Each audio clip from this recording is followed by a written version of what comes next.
sure you would have guessed by now. And even if you have not guessed what book this is which we are talking about, it was first published in 1890.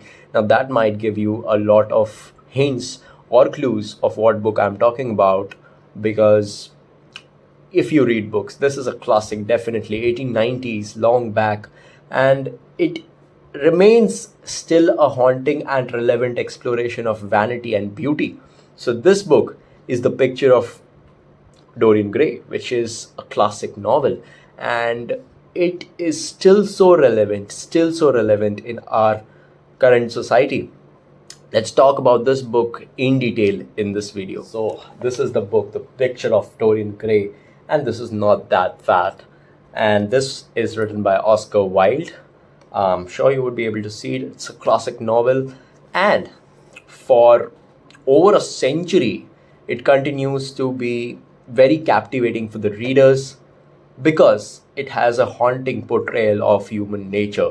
And in this video, we are going to take a closer look at those themes, those characters, which make this book a classic novel. This book basically tells a story of a young, handsome man who became obsessed with his own beauty and youth, right? Dorian wishes that he would remain young and beautiful forever.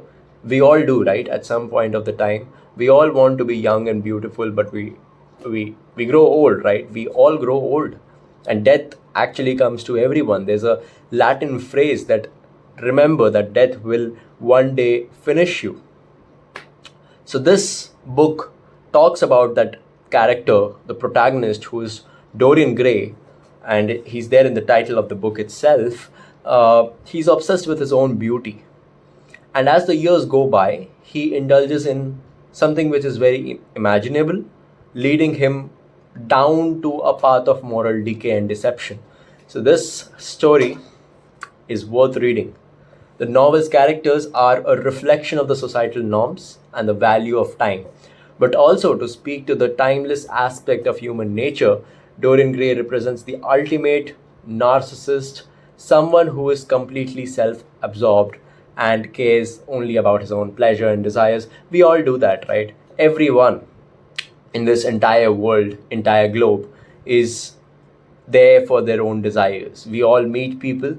We only meet people because we have some desires. We want some work out of them. And once that work is done, we are done, right? That's exactly what makes this book relevant. So those ideas, those norms, those beliefs, which were there in 1890, are still relevant in today's society. The world has changed a lot, but this book, this literary piece and this literary masterpiece still is very relevant in today's society. Let's take a closer look of a second character. This is again a spoiler-free review, so I'm not going to give you a lot of spoilers or anything a major spoiler that would ruin the book for you. So to keep it a very good read for you guys. So there's another character who comes into this story, that is Lord Henry Wotton, who is a close friend of Dorian, and he serves actually as a downward the fall of Dorian Gray. He works as a catalyst for him, and he is the one who you might view as antagonist of the story.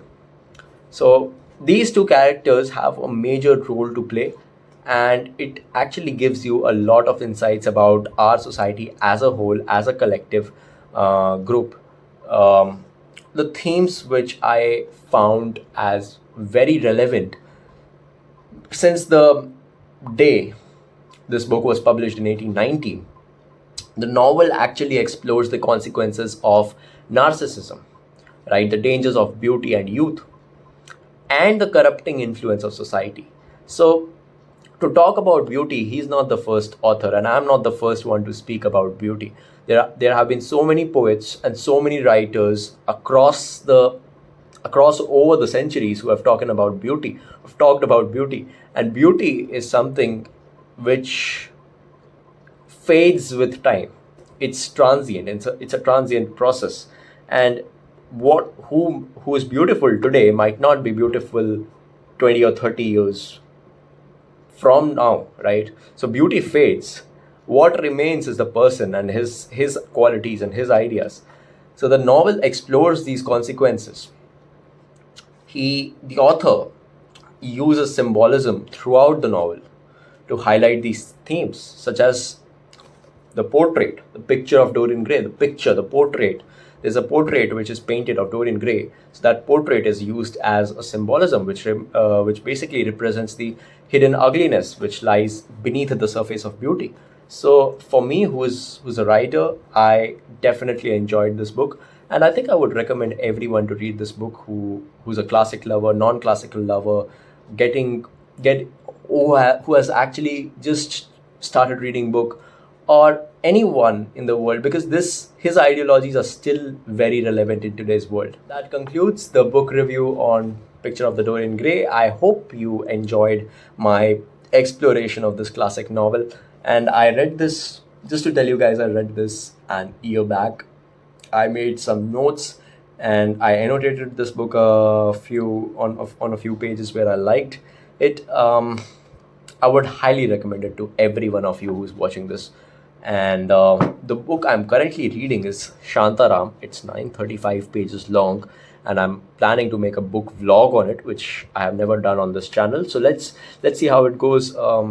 Depending on the time I get when I go to college, when I visit college, and yeah, there are pending assignments and pending stuff which I have to complete in once I reach college. So I'll definitely think of making a reading vlog of Shantaram, because I'm absolutely loving that book. It's 935 pages long. I'm somewhere at 200, 235. Yeah, so that's it with the book review, and I'll see you soon, because I'm consistent now, and I want to upload more and more content on this channel. College content, book reviews, writing content. Yeah, stay tuned. Thanks for watching the video. I hope you enjoyed my book review. Go and check out The Picture of Dorian Gray. Bye bye.